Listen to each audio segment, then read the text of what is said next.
अस्सलामुअलैकुम दोस्तों। मेरा नाम अरसलान है।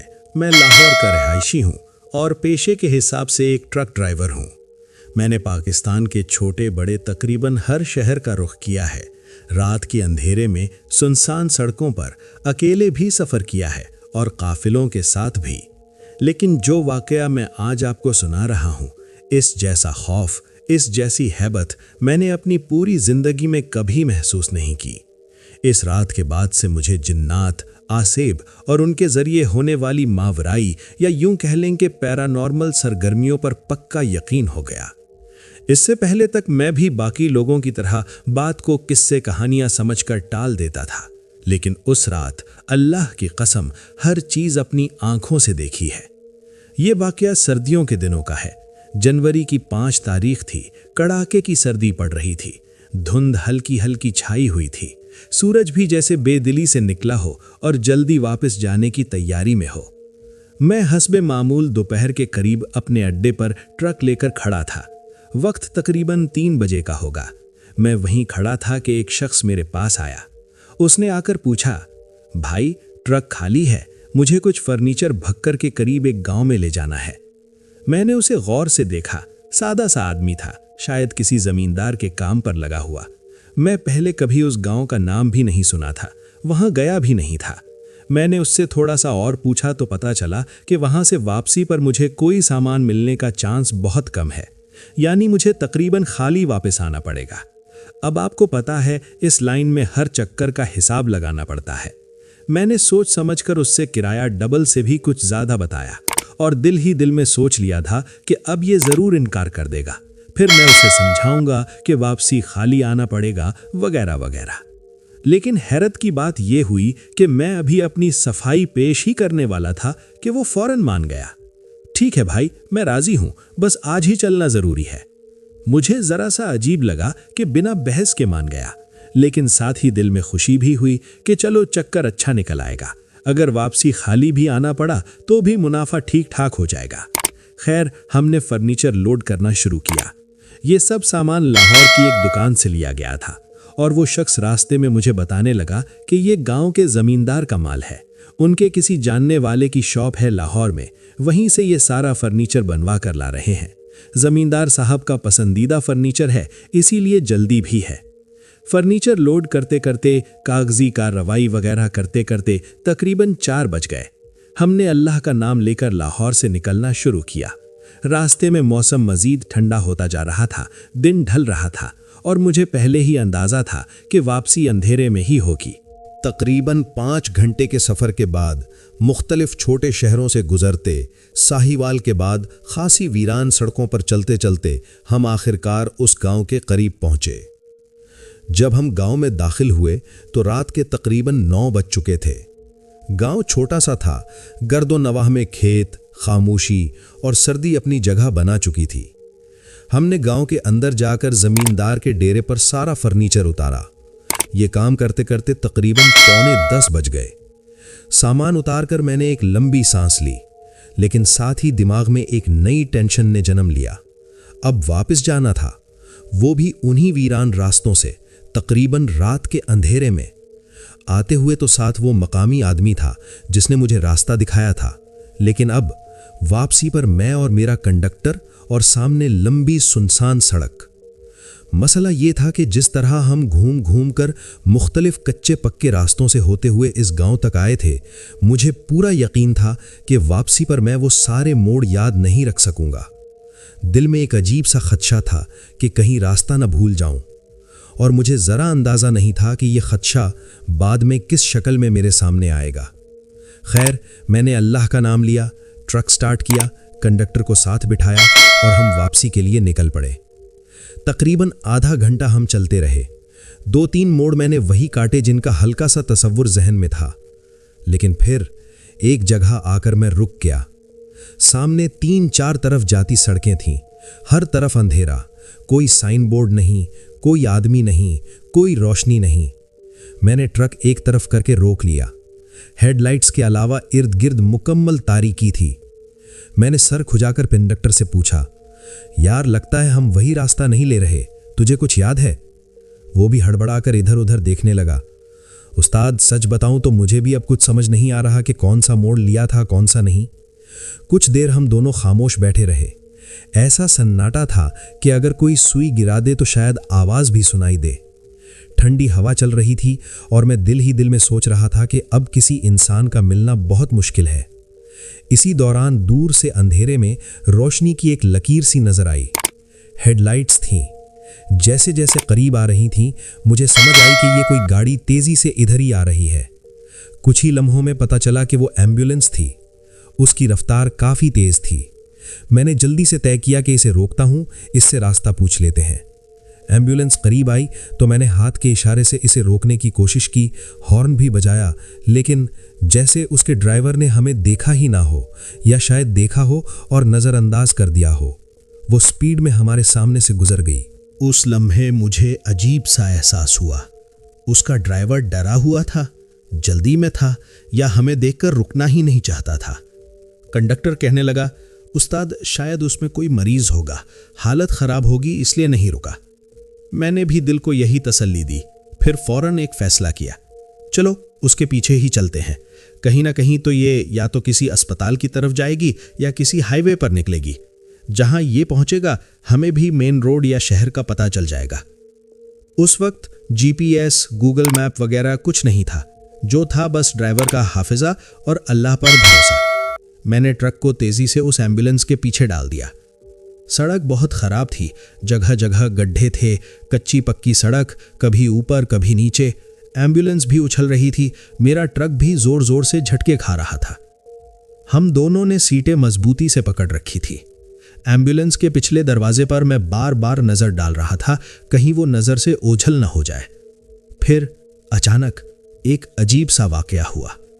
एम्बुलेंस का पिछला दरवाजा एक झटके से खुला, पूरे जोर से, जैसे अंदर से किसी ने धक्का मारा हो या फिर झटका इतना तेज लगा हो कि कुंडी ही खुल गई हो।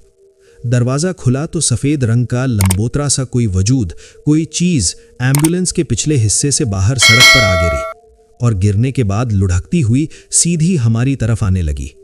मेरा दिल एकदम तेज धड़कने लगा। मैंने फौरन ब्रेक पर जोर से पांव मारा। ट्रक जोर जोर से झटके खाता हुआ रुका। उसका बैलेंस बिगड़ गया। मुझे स्टीयरिंग को दोनों हाथों से पकड़कर बड़ी मुश्किल से संभालना पड़ा। ट्रक उस सफेद चीज के बिल्कुल पास आकर रुका। एम्बुलेंस इतनी तेज थी कि वो लम्हों में आगे निकल गई। हमारी हेडलाइट्स की रोशनी में अब वो सफेद चीज साफ नजर आने लगी। मैंने गर्दन आगे करके देखा और ये देखकर मेरी रीढ़ की हड्डी में सिहरन दौड़ गई। वो कोई चीज नहीं थी, वो एक मैयत थी, कफन में लिपटी हुई लाश। सफेद कफन, चेहरा थोड़ा सा खुला हुआ, नाक और कानों में रुई ठूंस रखी थी। उसके चेहरे का रंग नीला पड़ चुका था, जैसे काफी वक्त गुजर चुका हो, जिस्म ठंडा हो चुका हो। कफन के नीचे से उसके जिस्म की लकीर दिखाई दे रही थी और वो सड़क के बिल्कुल बीच में पड़ी हुई थी। हम मुकम्मल खामोशी के साथ बस उसे घूर रहे थे। ना हम बोल पा रहे थे, ना कुछ समझ आ रही थी। ये मैयत यहां कैसे गिरी? क्या ड्राइवर को पता भी चला कि पिछला दरवाजा खुल गया है? वो तो कब का गायब हो चुका था। अब मसला ये था कि मैयत सड़क के बिल्कुल दरमियान में पड़ी थी। उसे हटाए बगैर हम आगे नहीं जा सकते थे। रात का घुप अंधेरा, इर्द गिर्द हो का आलम, दूर दूर तक कोई इंसान नहीं, सिर्फ हम दोनों, हमारा ट्रक और बीच सड़क पर पड़ी हुई एक मैयत। मैं सोच ही रहा था कि अब क्या करें कि अचानक एक जोरदार ठा की आवाज आई। ऐसा लगा जैसे किसी ने पूरी ताकत से किसी भारी चीज से हमारे ट्रक पर चोट मारी हो, और फौरन एक दो नहीं 4-5 बार लगातार ठा ठा ठा। आवाज इतनी अचानक और जोरदार थी कि मैं और मेरा कंडक्टर दोनों बुरी तरह चौंक कर कांप गए। मेरा दिल जोर जोर से धड़कने लगा। मैंने जल्दी से शीशा नीचे किया और साइड पर झांका, लेकिन वहां कोई नहीं था। दूर दूर तक हेडलाइट्स की रेंज में सड़क खाली थी। न कोई बंदा, न कोई जानवर, न कोई साया। अभी मैं उधर देख ही रहा था कि दूसरी तरफ से भी वैसे ही जोर से चोट लगने की आवाज आई। कंडक्टर ने भी घबराकर अपना दरवाजा खोला, बाहर झांक कर देखा, वहां भी कोई नहीं था। अब तो खौफ ने हमें पूरी तरह जकड़ लिया था। मैंने लरसती हुई नजर दोबारा सड़क पर पड़ी हुई मैयत की तरफ डाली। वो वैसे ही बेहिस्सो हरकत पड़ी थी। मेरा सांस तेज हो रहा था। सब कुछ अचानक इतना गैर फितरी सा लगने लगा था कि दिमाग जैसे सुन्न हो गया हो। फिर वो लम्हा आया जिसने मुझे अंदर तक हिला कर रख दिया। मैं उसी मैयत को देख रहा था कि अचानक उसने अपनी आंखें खोल दी। कफन में लिपटी हुई नीले चेहरे वाली वो लाश एकदम से आंखें खोलकर सीधा मुझे देखने लगी, बिल्कुल सीधी नजरें, बगैर पलक झपकाए। अल्लाह की कसम, उस वक्त मेरे जिस्म का एक एक रोंगटा खड़ा हो गया। मेरे हाथ कांपने लगे, जबान जैसे मुंह में सूख गई हो। मैं कुछ बोल नहीं पा रहा था, सिर्फ उसकी आंखों में जमकर देख रहा था और वो मुझे। कंडक्टर ने मुझे हिलाया। उस्ताद, क्या हुआ है? ऐसे क्या देख रहे हो? उसने अभी तक गौर से मैयत को नहीं देखा था। मैं जवाब देने के काबिल ही नहीं था, सिर्फ हाथ कांप रहे थे, दिल सीने से बाहर आने को था। मैंने किसी तरह हवास जमा किए, नजरें थोड़ी देर के लिए हटाकर जल्दी से चाबी घुमाई। इरादा यह था कि ट्रक किसी तरह स्टार्ट हो जाए तो मैं कम से कम रिवर्स में ही गाड़ी भगाकर यहां से दूर चला जाऊं। लेकिन वो ट्रक जो हमेशा एक सेल्फ में स्टार्ट हो जाता था, उस वक्त 4-5 बार कोशिश के बावजूद स्टार्ट नहीं हो रहा था। हर दफा चाबी घुमाता, स्टार्टर की आवाज आती, लेकिन इंजन जान ही नहीं पकड़ रहा था। मेरा खौफ, मेरा गुस्सा, मेरी बेबसी सब मिलकर एक अजीब कैफियत बना रहे थे। इसी दौरान फिर मैंने देखा वो मैयत जो पहले आंखें खोलकर लेटी हुई थी, अब आहिस्ता आहिस्ता उठकर बैठ गई। इस बार मेरे साथ साथ मेरा कंडक्टर भी ये सब देख रहा था। हम दोनों की हालत गैर हो गई। फिर अगला मंजर और भी भयानक था। वो मैयत बगैर टांगे मोड़े ऐसे सीधी खड़ी हो गई जैसे किसी ने उसे ऊपर से पकड़कर झटके से खड़ा कर दिया हो। न कदम उठाए, न घुटना मोड़ा, सीधा अकड़ा हुआ वजूद कफन में लिपटा हुआ हमारी तरफ रुख किए खड़ा था। अब तो हमारी हिम्मत जवाब दे गई। न हम ट्रक स्टार्ट कर सके, न आगे कुछ सोच सके। हम दोनों ने एक दूसरे की तरफ देखे बगैर बेसाख्ता ट्रक के दरवाजे खोले और नीचे छलांग लगा दी। बस इतना शऊर था कि सामने की तरफ भागो। हमारी टांगों ने जैसे खुद ही काम शुरू कर दिया। हम पूरी कुव्वत से नंगी जान बचाने के लिए अंधेरे में दौड़ने लगे। पीछे से एक ऐसी चीख की आवाज आई जिसे सुनकर रूह कांप जाती है। वो चीख किसी इंसान की नहीं थी, न जानवर की। वो कुछ और था, कुछ ऐसा जो बयान से बाहर है। इसी के साथ साथ हमारे पीछे से किसी के तेजी से भागने की आती हुई आवाजें भी सुनाई देने लगीं, जैसे कोई हमारे साथ साथ दौड़ रहा हो। हमारे ट्रक का हॉर्न भी बजने लगा, खुद ब खुद, कभी लंबा, कभी छोटा, लगातार, बेढंगा। साथ साथ ऐसा लग रहा था जैसे कोई बेहद भारी चीज उठा उठाकर हमारे ट्रक पर दे मार रहा हो। दूर होने के बावजूद साफ सुनाई दे रहा था, ठां ठां ठां। मैं और मेरा कंडक्टर दोनों हाँप रहे थे। टांगों में जान नहीं बची थी, गला सूखा हुआ, सर्दी के बावजूद जिस्म पसीने से शराबोर, लेकिन डर ने हमें दौड़ने पर मजबूर रखा हुआ था। सड़क के दोनों तरफ अंधेरा ही अंधेरा, कहीं कोई घर, कोई दुकान, कोई रोशनी नहीं। दिल में एक ही दुआ थी, या अल्लाह, बस किसी आबादी, किसी मस्जिद, किसी मकान तक पहुंचा दे। कितना फासला तय किया अंदाजा नहीं, लेकिन वो कैफियत ऐसी थी कि हर लम्हा, हर कदम एक एक घंटे जितना लंबा लग रहा था। आखिरकार दूर से एक धुंधली सी इमारत नजर आई, जैसे कोई छोटी सी मस्जिद हो। सफेद दीवारें, ऊपर छोटा सा गुंबद और एक छोटा दरवाजा। उसे देखते ही मुझे यूं लगा जैसे किसी ने डूबते हुए को तिनके का सहारा दे दिया हो। हम पूरी कुव्वत के साथ उस तरफ भागे। दरवाजे के करीब पहुंचकर जल्दी से चप्पलें उतारी और बिना कुछ देखे, बिना कुछ सोचे मस्जिद के अंदर दाखिल हो गए। मस्जिद के फर्श पर पहुंचते ही हमारे पांव जैसे जवाब दे गए। हम दोनों करीब करीब गिरते हुए उसी ठंडे फर्श पर लंबे लेट गए। हमारा सांस इस कदर फूला हुआ था कि सीना फटता हुआ महसूस हो रहा था। काफी देर तक हम इसी तरह लेटे रहे। बस हाँपने की आवाजें आ रही थीं।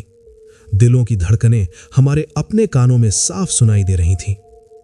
अभी हमारा सांस पूरी तरह सीधा भी नहीं हुआ था कि मस्जिद के दरवाजे की तरफ से आहिस्ता सी कोई आवाज आई, जैसे दरवाजा हिला हो, किसी ने कदम रखा हो। हम दोनों हड़बड़ा कर उठकर बैठ गए। मेरी आंखें सीधी दरवाजे की तरफ गईं और जो मैंने देखा वो मेरी जिंदगी का सबसे खौफनाक मंजर था। वही मैयत जो सड़क पर पड़ी थी, जिसने आंखें खोली थीं, जो सीधी खड़ी हो गई थी, अब मस्जिद के दरवाजे पर मौजूद थी। कफन में लिपटी हुई, चेहरा हल्का सा खुला हुआ, वो हमें ऐसी नजरों से घूर रही थी जैसे हमें खा जाएगी। आंखों की सफेदी नुमाया थी, चेहरे का रंग और भी नीला, और उसके होठों से एक ऐसी भारी, करख्त, दिल दहला देने वाली आवाज निकल रही थी जिसमें इंसान की आवाज तो थी, लेकिन साथ कुछ और भी, कुछ ऐसा जो अल्फाज में बयान नहीं हो सकता। वो हमें पुकार रही थी, बाहर बुला रही थी, ऐसे जैसे कह रही हो, बाहर आओ, बाहर आओ। मेरी और मेरे कंडक्टर की हालत ये थी कि लगा अभी जान निकल जाएगी।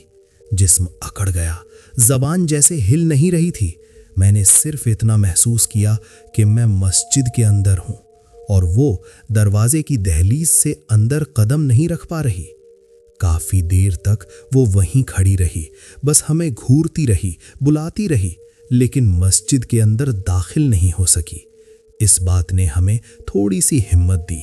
मैंने दिल ही दिल में सोचा, ये जो भी है, जो भी मखलूक है, अल्लाह के घर के अंदर नहीं आ पा रही। अल्लाह का शुक्र है हम यहाँ आ गए। उस वक्त दिल में दो ही ख्याल थे, या तो उस मैयत पर किसी जिन ने कब्जा किया हुआ था, या ये किसी सख्त सिफली अमल के ज़ेरे असर थी। कुछ भी था, लेकिन इंसान तो हरगिज नहीं था। फिर आहिस्ता आहिस्ता वो मैयत दरवाजे से ओझल हो गई, जैसे हवा में तहलील हो गई हो, या किसी ने उसे खींचकर पीछे हटा लिया हो। लेकिन दूर से चीखों की आवाज़ें और हमारे ट्रक पर भारी चीज़ों के टकराने की सदाएं काफ़ी देर तक आती रहीं। वो रात हमने मस्जिद के अंदर ही गुजारी। सर्दी बहुत ज़्यादा थी, लेकिन खौफ ने हमें इस कदर जकड़ा हुआ था कि ठंड का एहसास सानवी हो गया था।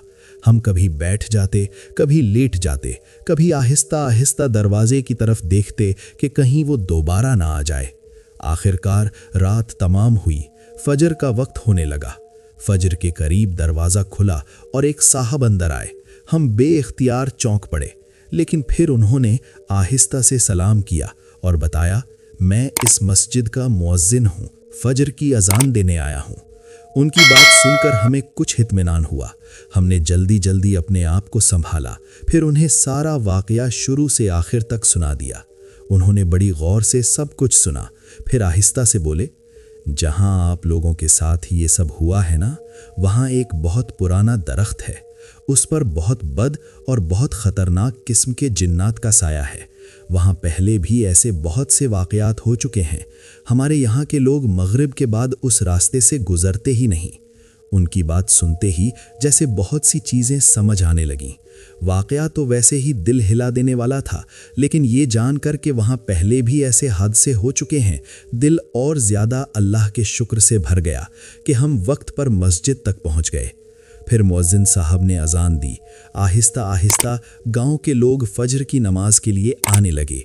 इमाम साहब आए और तकरीबन 9 के करीब नमाजी भी जमा हो गए। अजान की आवाज़, कुरान की तिलावत, अल्लाहु अकबर की सदाहें, ये सब सुनकर हमारे दिलों को एक अजीब सी तसल्ली मिली, जैसे हम वाकई किसी मजबूत पनाह में आ गए हों। नमाज के बाद मुअज्जिन साहब ने सब के सामने हमारा वाकया सुना दिया। सब ने एक दूसरे की तरफ देखा, फिर तकरीबन हर एक ने तस्दीक की कि हाँ, उस जगह पर बहुत ख़तरनाक आसेब का साया है। हम अपने बच्चों को भी मना करते हैं कि उधर ना जाएं और ख़ुद भी मगरिब के बाद उस रास्ते से नहीं गुजरते। उन्होंने हमें कहा, आप लोगों ने बहुत अच्छा किया कि भागकर मस्जिद के अंदर आ गए, वरना अल्लाह बेहतर जानता है आप लोगों की जान को भी खतरा हो सकता था। वो सब लोग दिन निकलने तक हमारे साथ मस्जिद में ही बैठे रहे, हमें हौसला देते रहे, बातों बातों में हमें समझाते भी रहे कि अल्लाह जिसको चाहे बचा ले, जिस पर चाहे रहम कर दे। जब अच्छी खासी रोशनी फैल गई, सूरज निकल आया, तो वो सब हमें मस्जिद से बाहर ले आए और हमारे साथ साथ चलते हुए हमें उस जगह तक छोड़ने आए जहां हमारा ट्रक खड़ा था। रात को जितनी जोर जोर से चोटों की आवाजें आ रही थीं, जितना खौफ था कि शायद ट्रक का एक एक हिस्सा टूट चुका होगा, हम दिल ही दिल में तैयार थे कि शायद गाड़ी का बुरा हाल होगा। लेकिन जब हम वहां पहुंचे तो मैं हैरान रह गया। हमारा ट्रक बिल्कुल सही सलामत खड़ा था। न कोई डेंट ज्यादा, न कोई खास टूट फूट। सब कुछ तकरीबन वैसा ही था जैसा हम छोड़कर भागे थे। मैंने ड्राइविंग सीट पर बैठकर अल्लाह का नाम लिया, चाबी घुमाई और पहले ही सेल्फ में ट्रक स्टार्ट हो गया। उस वक्त जो शुक्र मेरे दिल से निकला वो मैं अल्फाज में बयान नहीं कर सकता। मैंने गांव वालों से हाईवे का सीधा रास्ता पूछा। उन सब का दिल से शुक्रिया अदा किया कि उन्होंने रात के खौफ के बाद सुबह हमें न सिर्फ हौसला दिया बल्कि खुद चलकर हमें ट्रक तक छोड़ने आए। फिर मैंने आहिस्ता आहिस्ता ट्रक आगे बढ़ाया और कुछ ही देर में हम मेन हाईवे तक बाहिफाजत पहुंच गए। आज भी इतने साल गुजर जाने के बाद भी उस रात का एक एक लम्हा मुझे फिल्म की तरह याद है। वो मैयत का आंखें खोलना, बगैर टांग मोड़े खड़े हो जाना, पीछे आती हुई चीखें, मस्जिद के दरवाजे पर उसका खड़े रहना और फिर मस्जिद के अंदर बैठकर अजान और कुरान की आवाज सुनकर मिलने वाली तसल्ली। जब भी ये सब याद आता है मेरे रोंगटे खड़े हो जाते हैं, दिल कांपने लगता है और मैं दिल से अल्लाह का शुक्र अदा करता हूं कि उसने उस रात हमारी हिफाजत फरमाई और हमें अपने घर की तरफ दौड़ाकर अपनी पनाह में ले लिया। ये थी वो रात जिसने मुझे हमेशा के लिए बदल दिया। अब जब भी वीरान रास्तों पर रात के वक्त सफर करता हूं, अल्लाह का नाम जबान पर होता है और दिल में ये यकीन कि जिसका कोई नहीं उसका अल्लाह है, बस उसी ने हमें उस रात भी बचाया था। दोस्तों, ये थी आज की सच्ची और दिल दहला देने वाली कहानी जो हमें लाहौर के ट्रक ड्राइवर हमारे भाई अरसलान ने भेजी। एक मामूली सा चक्कर, एक आम सी ड्यूटी किस तरह एक खौफनाक रात में बदल गई और कैसे अल्लाह के घर, एक छोटी सी मस्जिद उनके लिए ढाल बन गई। ये सब कुछ सुनकर शायद आप भी इसी तरह सोच रहे होंगे कि इंसान कितना कमजोर है और हमारा बचाव सिर्फ और सिर्फ अल्लाह के हाथ में है। वीरान सड़क, सर्द हवा, एम्बुलेंस से गिरी हुई वो मैयत आंखें खोलकर खड़े हो जाना, पीछे आती हुई चीखें, ट्रक पर पड़ने वाली पुरअसरार चोटें और फिर मस्जिद के दरवाजे पर उस मैयत का रुक जाना, ये सब वाकयात हम में से हर किसी को एक बात जरूर याद दिलाते हैं कि जहां शैतान और जिन्नात होते हैं वहां अल्लाह का नूर और उसका घर हमारी सबसे बड़ी पनाह है। अल्लाह ताला अरसलान भाई की जिंदगी, उनके रिज्क, उनके सफर और उनकी गाड़ी में बरकत दे और हम सबको भी हर जाहिरी और पोशीदा आफत से महफूज रखे। आमीन। अगर आपको ये वाकया लगा कि वाकई ये दिल से सुना जाने वाला सच्चा किस्सा था और आप चाहते हैं कि ऐसे ही हकीकी, खौफनाक और सबक आमोज वाकयात आप तक पहुंचते रहें, तो हमारे इस चैनल को ज़रूर सब्सक्राइब कीजिएगा और साथ मौजूद बेल आइकन को भी लाजमी दबा दीजिएगा ताकि जब भी हम कोई नया सच्चा वाकया अपलोड करें सबसे पहले नोटिफिकेशन आप तक पहुंचे। अगर ये कहानी आपको मुतासिर कर गई तो इसे अपने दोस्तों, फैमिली और उन लोगों के साथ भी ज़रूर शेयर कीजिए जो रात के सफ़र, सुनसान सड़कों और हकीकी हॉरर स्टोरीज में दिलचस्पी रखते हैं। दोस्तों, आपकी राय हमारे लिए बहुत अहम है। आपको ये वाकया कैसा लगा? कहानी सुनाने का अंदाज कैसा लगा? और आप आइंदा किस किस्म के वाकयात सुनना चाहते हैं? अपनी राय नीचे कमेंट सेक्शन में ज़रूर लिखिएगा। और अगर आपके साथ आपके किसी करीबी रिश्तेदार, दोस्त या जानने वाले के साथ भी कोई सच्चा, खौफनाक, जिन्नात, आसेब या मावराई ताकतों से जुड़ा वाकया पेश आया है तो उसे हमारे साथ ज़रूर शेयर कीजिएगा। आप अपना वाकया नीचे दिए गए ईमेल एड्रेस या व्हाट्सएप नंबर पर हमें भेज सकते हैं। बस एक बात का खास ख्याल रखें, वाकया सच्चा हो और पहले किसी और चैनल पर इस्तेमाल न हुआ हो। इंशाअल्लाह अगर आपकी भेजी हुई कहानी हमारे मयार पर पूरी उतरी तो हम उसे इसी तरह एहतराम के साथ, आपके नाम के साथ अपने चैनल पर ज़रूर नरेट करेंगे। आप सबका दिल से बहुत बहुत शुक्रिया कि आपने आखिर तक हमारा साथ दिया, इस कहानी को तवज्जो से सुना। अल्लाह आप सबकी ज़िंदगी, घरों, रिज्क और सफ़र में बरकत दे, आपको हर नज़र न आने वाली बला से महफूज रखे और जहाँ जहाँ भी रहें खुश, आबाद और ईमान पर कायम रखे। अगली सच्ची कहानी तक अपना, अपने घर वालों और अपनी नमाजों का बहुत ख्याल रखिएगा। अल्लाह हाफिज।